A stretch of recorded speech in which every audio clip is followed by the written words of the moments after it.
Sebuah film memperlihatkan hari-hari normal di kota, sampai tiba-tiba suasana menjadi macet sampai membuat keributan di antara pengemudi.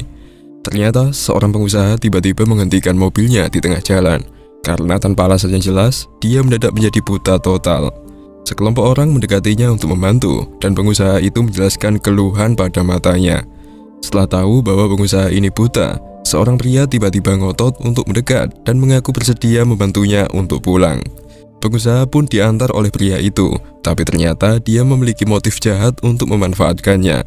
Pria tak dikenal ini sengaja menyesatkan perjalanan untuk memastikan apakah pengusaha itu benar-benar buta. Sampai di depan rumah pengusaha, pria ini langsung mengambil mobilnya dan membiarkan si pengusaha ini di tengah jalan. Setelah beberapa saat bingung dan panik, pria ini mendadak kembali menghampiri si pengusaha dan mengaku sebagai orang lain. Dia benar-benar ingin memanfaatkan momen ini. Setelah membantu pengusaha menuju apartemennya, dia mencari alasan lain agar bisa merampas benda mewah di rumahnya. Tapi kali ini pria ini gagal, lalu si pengusaha berpura-pura normal dan dengan cepat mengusirnya. Beberapa jam kemudian, istri pengusaha itu pulang dan melihat kondisi rumah yang berantakan. Pengusaha ini menjelaskan semua keluhannya, dan begitu dia mengetahui tentang kebutaan suaminya itu, dia langsung membawanya ke dokter spesialis. Saat sampai di rumah sakit, pasangan ini menyerobot antrean. Mungkin karena mereka kaya, Dr. Mark akhirnya mengizinkan mereka untuk datang lebih dulu. Sayangnya, setelah Dr. Mark memeriksanya dengan metode apapun, dia tidak dapat menemukan tanda-tanda kerusakan mata ataupun penyakit. Dr. Mark hanya menjelaskan bahwa mungkin dia memiliki masalah otak, sehingga dokter menyarankan dia untuk pergi ke spesialis neurologis. Pengusaha harus pergi ke rumah sakit lain dan melakukan beberapa tes di sana. Meskipun dokter sendiri tak yakin, karena dia belum pernah mendengar hal seperti ini sebelumnya. Setelah pasangan itu pergi, Dr. Mark menerima pasien yang lain, termasuk seorang anak, seorang wanita berkacamata hitam, dan seorang pria seperti bajak laut. Sepertinya mereka semua adalah pasien yang telah lama melakukan perawatan mata di sana. Sementara itu, pria pencuri tadi mengendarai mobil curiannya berkeliling kota dan berusaha menghindari polisi. Tapi di tengah jalan, matanya tiba-tiba ngeblur, sampai dia tidak punya pilihan lain selain menepi di sebuah parkiran untuk menyembunyikan mobilnya. Pria ini akhirnya pergi ke polisi untuk meminta bantuan, dan ketika seorang petugas membawanya ke rumah lamanya, mantan istri pria ini menolaknya untuk masuk. Sontak dia pun marah-marah, sekaligus panik karena masalah kebutaannya yang tiba-tiba menyerangnya. Sore harinya, wanita berkacamata hitam tampak pergi ke hotel. Dia adalah Sari, yang telah lama memiliki masalah pada matanya. Sari mampir ke bar hotel untuk minum, sebelum dia akan ketemuan dengan kliennya. Ternyata Sari membuka jasa open BO, lalu dia pun menggenjot pasiennya di kamar hotel dengan lancar. Awalnya berjalan baik, namun suasana mendadak kacau di saat dia tiba-tiba mulai ketakutan, karena penglihatannya semakin ngeblur dan memutih. Pasiennya pergi, sementara Sari sendiri gelagapan sampai akhirnya petugas hotel membantunya. Di tempat lain, Dr. Mark pulang untuk makan malam. Seperti biasa, dia bercengkrama harmonis dengan istrinya, yakni Julia. Mark juga curhat mengenai gejala-gejala aneh yang sering dialami pasiennya, di mana semua itu tidak bisa dia jelaskan. Keesokan paginya, mereka berdua bangun, dan Mark pun terkejut saat dia tidak bisa melihat sama sekali. Julia mencoba membuatnya tenang, namun Mark semakin panik karena dia percaya bahwa ini menular, dan dia pasti tertular oleh pasien-pasien sebelumnya. Mark pun menelpon rumah sakit untuk memperingatkan mereka tentang kemungkinan infeksi yang akan terjadi. Dengan segera, kasus kebutaan mendadak mulai bermunculan di seluruh kota. Dan pemerintah mulai mengambil langkah pertama untuk menghentikannya. Pada tahap awal, kantor Dr. Mark ditutup oleh pihak berwenang, sedangkan Mark sendiri dibawa pergi untuk dikarantina. Julia tak tega melihat suaminya itu, dan dia tidak bisa jauh darinya. Jadi Julia pun memutuskan untuk berbohong dan berpura-pura buta juga agar dia bisa dikarantina bersamanya. Keduanya dibawa ke rumah sakit jiwa terlantar yang benar-benar kosong. Tidak ada satupun orang yang disediakan untuk merawat mereka.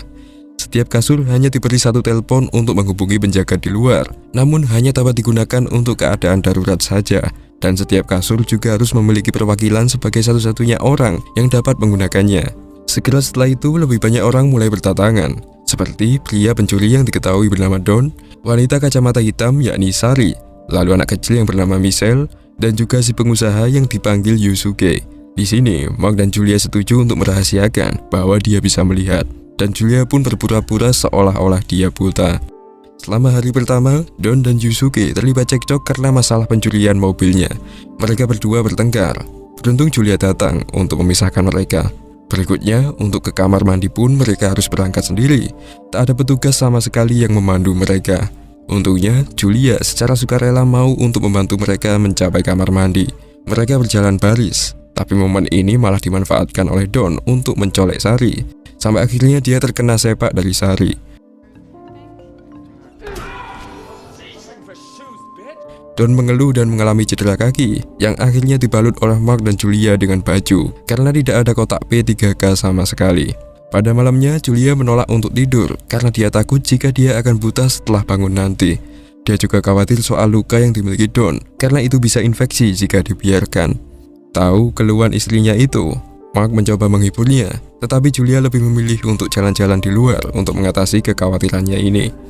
Keesokan paginya, semakin banyak orang yang datang, dan di sini Yusuke bertemu dengan istrinya yang juga mengalami kebutaan. Hal ini membuat Julia terharu saat menyaksikan pertemuan mereka. Alarm mendadak berdering, memberi peringatan bahwa pintu akan ditutup. Sontak, Mark dan Julia berlari menuju gerbang, lalu meminta penjaga agar memberikan obat untuk luka Don. Tetapi penjaga tak mau bekerja sama, dan mereka hanya mengerahkan senjata ke arah Mark dengan penuh ancaman. Beberapa waktu kemudian, mereka menerima kotak makanan untuk yang pertama kalinya. Tapi makanan ini sama buruknya dengan makanan penjara. Julia juga terus mencoba menggunakan telepon darurat untuk meminta lebih banyak makanan dan kotak P3K. Tetapi tidak ada yang mengangkat teleponnya kecuali hanya suara robot yang menyuruh mereka untuk sabar. Minggu-minggu mulai berlalu, dan setiap hari semakin banyak orang buta yang dikirim ke rumah sakit jiwa ini. Hari-hari terus dilalui, dan sepertinya Julia sangat capek karena berpura-pura buta sekaligus merawat mereka semua.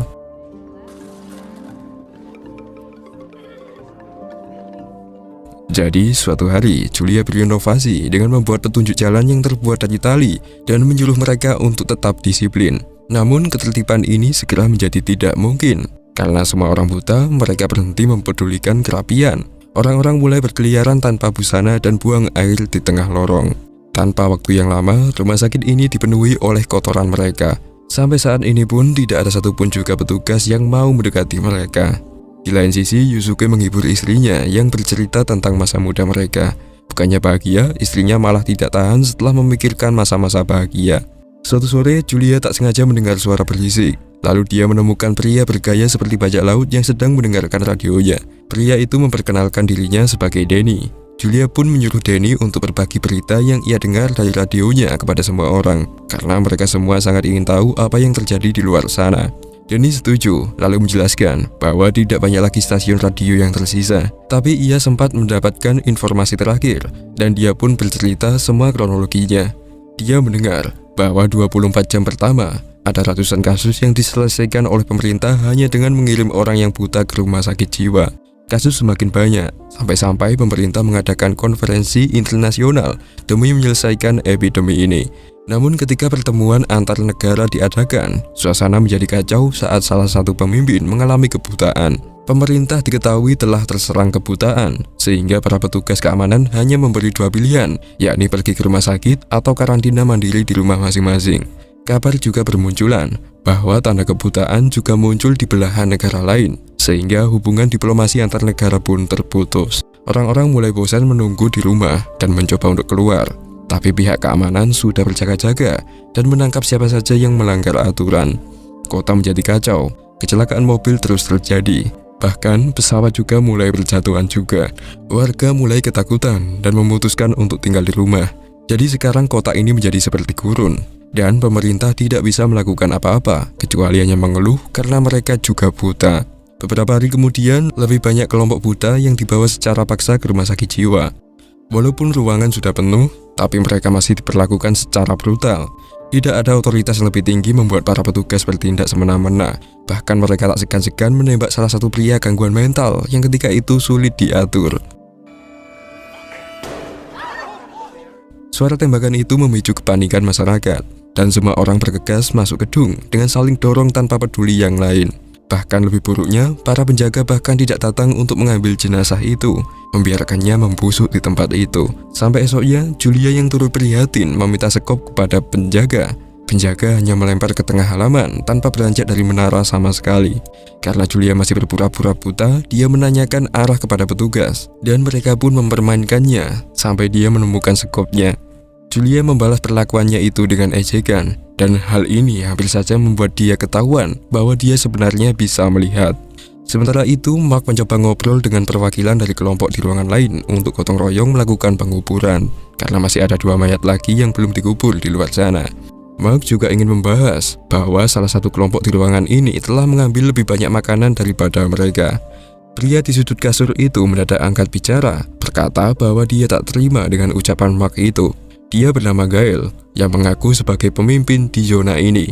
Gail malah berkampanye untuk mendapatkan banyak suara, mengatakan bahwa dia akan menjamin semua orang agar bisa makan sepuasnya.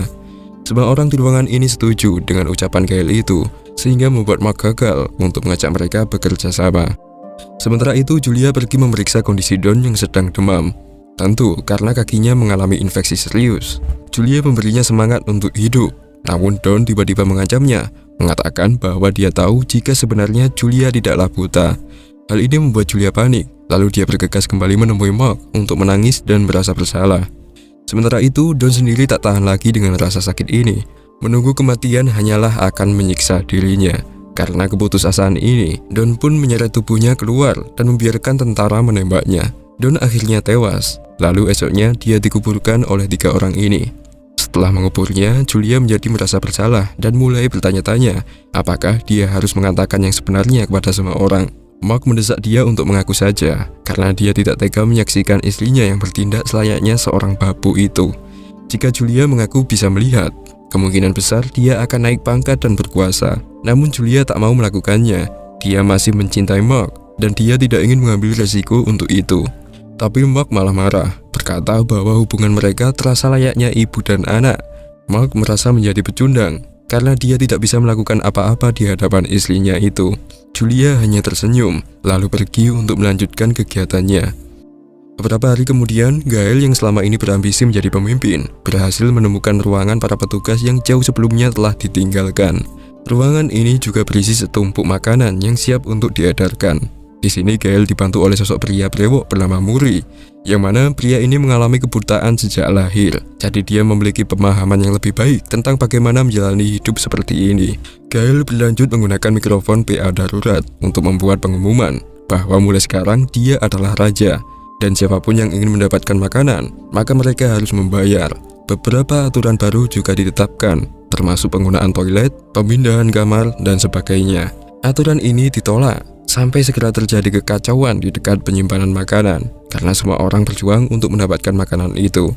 Tapi Gail memiliki kartu as di tangannya, di mana sebelumnya dia berhasil menyimpan pistol petugas. Dengan tembakan peringatan, Gail berhasil meredam suasana dan mengirim semua orang kembali ke kamarnya masing-masing.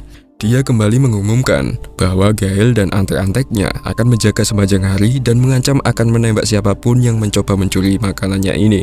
Beberapa orang tetap tidak setuju, tapi mereka tak bisa melawan setelah mendengar suara tembakan itu. Untuk sementara, Julia menyerah, karena dia tidak ingin ada korban yang berjatuhan karena peperangan ini. Dia mulai mengumpulkan semua perhiasan dari orang-orang di kamarnya, mulai dari cincin emas hingga gunting. Sedihnya, Michelle tak memiliki apapun untuk dia tawarkan, tetapi Sari selalu ada di sampingnya, mengatakan bahwa dia akan menjadi ibu penggantinya dan berjanji untuk membayarnya.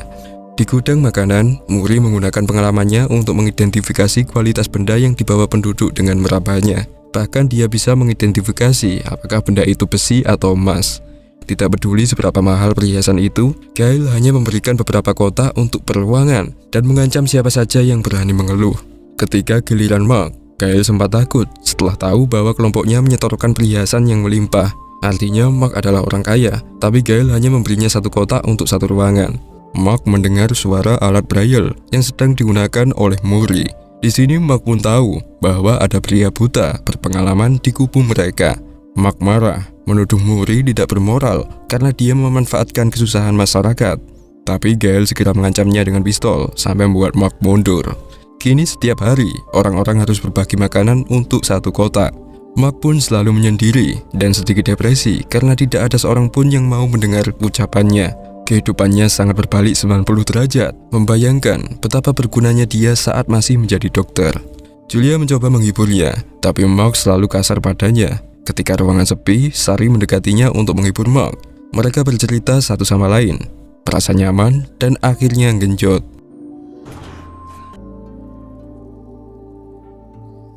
Julia yang kembali tak sengaja mempergoki aksi mereka.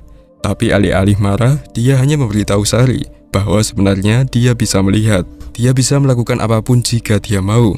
Hal ini membuat Sari takut. Namun mereka berdua sepakat untuk merahasiakan ini. Seminggu kemudian, setelah semua orang di rumah sakit jiwa kehabisan barang untuk membayar upeti, Gail mengumumkan bahwa mereka bisa mengganti perhiasan dengan wanita. Sekarang siapapun yang ingin makan, mereka wajib tidur dengannya. Julia yang tak terima dengan itu nekat untuk ke halaman, memanggil para petugas yang selama ini tidak melakukan apapun untuk mereka. Salah satu petugas menjawabnya bahwa tugas mereka hanyalah menaruh makanan. Selebihnya biar masyarakat yang mengatur.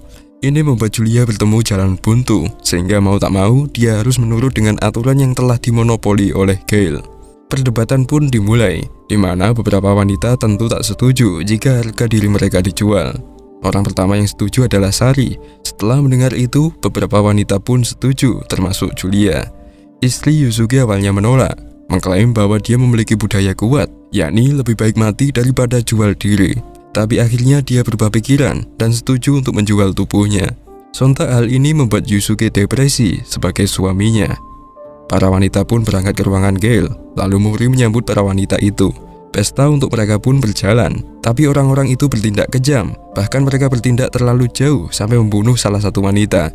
Sampai di pagi harinya, para wanita kembali dengan mayat salah satu teman mereka. Mereka bersiap menguburnya dan memberikan selamat tinggal yang pantas diterimanya. Kemudian pada hari itu juga, Mori keliling kamar untuk mendapatkan lebih banyak sukarelawan. Dia bahkan berani datang ke kamar Julia untuk memberikan selamat kepada mereka atas kinerja yang buruk para wanita. Mereka menggenjot layaknya ikan mati. Julia merasa tersindir, lalu dia berbalik menghujat Mori, mengatakan bahwa pria itu juga tidak memiliki gairah sama sekali. Mori pun terdiam, merenungi kekurangannya yang memang terlahir buta dan tidak bisa sepenuhnya menikmati dunia. Julia pun segera membalas dendam atas kematian temannya. Dia berangkat menggunakan gunting menuju kamar Gail yang ketika itu sedang genjot. Mori merasakan firasat buruk dan segera berjaga-jaga, sedangkan Julia langsung menusuk leher Gail dengan guntingnya. Suasana menjadi kacau, lalu semua wanita pun kabur. Mori menembakkan pistol ke arah Julia, tapi untungnya terus meleset. Perbuatan Julia itu menciptakan masalah baru, di mana sekarang mereka tidak akan lagi mendapatkan makanan. Di sini para pria sepakat untuk melawan jika mereka tak mau juga memberikan makanan itu. Jadi mereka mulai mengumpulkan tim untuk membuat rencana. Pada malamnya, kubu Mark bersiap untuk bertarung untuk menuntut hak mereka. Ada satu masalah, yakni soal strategi apa yang akan digunakan. Karena musuh jelas jauh lebih kuat, karena adanya Mori dan pistolnya. Tapi di sini Julia terus terang mengakui bahwa sebenarnya dia bisa melihat. Sontak hal ini membuat kelompok semakin semangat, dan semuanya pun menyiapkan kursi untuk senjatanya. Tetapi sebelum mereka bertatap muka, salah satu wanita simpanan Gail memutuskan untuk membalas dendam. Dia membakar kain di sampingnya secara diam-diam, dan api pun menyebar dengan cepat, membakar kasur dan membunuh banyak pria. Sedangkan Mori berakhir menembak kepalanya daripada mati terbakar. Melihat kobaran api itu, Julia segera memandu mereka untuk keluar gedung. Anehnya, tidak ada yang menembak mereka. Ternyata para penjaga sudah hilang semua karena kebutaan. Pintunya juga tak terkunci, di mana mereka akhirnya bisa bebas. Beberapa orang memutuskan ikut bersama Mark dan Julia, di mana mereka menemukan bahwa hierarki masyarakat telah runtuh. Kota ini telah menjadi gurun pasca apokaliptik, di mana beberapa orang dibiarkan berkeliaran tanpa pakaian, berkehidupan liar tanpa aturan. Tidak ada yang peduli dengan mereka, dan kelistrikan pun juga padam. Tak ada satupun penduduk yang bisa melihat kecuali hanya Julia. Mark dan Julia membawa kelompok untuk singgah di bar. Sementara mereka berdua pergi berjelajah untuk mencari makanan. Penduduk di sana meraup beberapa barang di rak, tetapi Julia melihat bahwa ada tangga yang membawanya ke ruangan penyimpanan toko. Untungnya gudang ini masih utuh, dan Julia mendapatkan banyak daging kaleng untuk dibawa. Setelah mengisi beberapa tas, Julia mencoba keluar, namun penduduk ternyata mencium aroma daging itu, sehingga membuat mereka menyerangnya. Orang-orang mencengkram Julia sampai membuatnya kewalahan. Untungnya Mark mendengar teriakannya itu dan datang untuk membantunya. Lalu dia mendorong semua orang menjauh dan melindungi istrinya itu. Julia pun membawanya menjauh. Lalu mereka berdua berhenti sejenak untuk istirahat. Di sini Julia sedih, menyaksikan bagaimana penduduk runtuh hanya karena kehilangan satu panca indera mereka. Dia juga berterima kasih kepada Mark, lalu dia memberi Mark kesempatan untuk membantunya. Anjing-anjing di sana tampak berkeliaran dan memakan bangkai manusia. Salah satu anjing lucu mendekat dan berteman dengan Julia. Hujan juga mendadak turun, lalu Julia pergi ke gereja untuk berdoa. Namun gereja sangat ramai dan berubah menjadi tempat pengungsian. Semua patung Tuhan ditutup matanya, menandakan bagaimana manusia telah putus asa. Melihat krisis keimanan ini, membuat Julia semakin sedih. Lalu dia memilih keluar untuk menemui Mark yang ketika itu juga mulai beradaptasi dengan tongkatnya. Hujan ini membuat penduduk mengambil kesempatan untuk mengambil air dan membasuh tubuh mereka. Karena mereka telah lama tidak memiliki air bersih. Ini adalah momen paling gembira di sepanjang pandemi ini.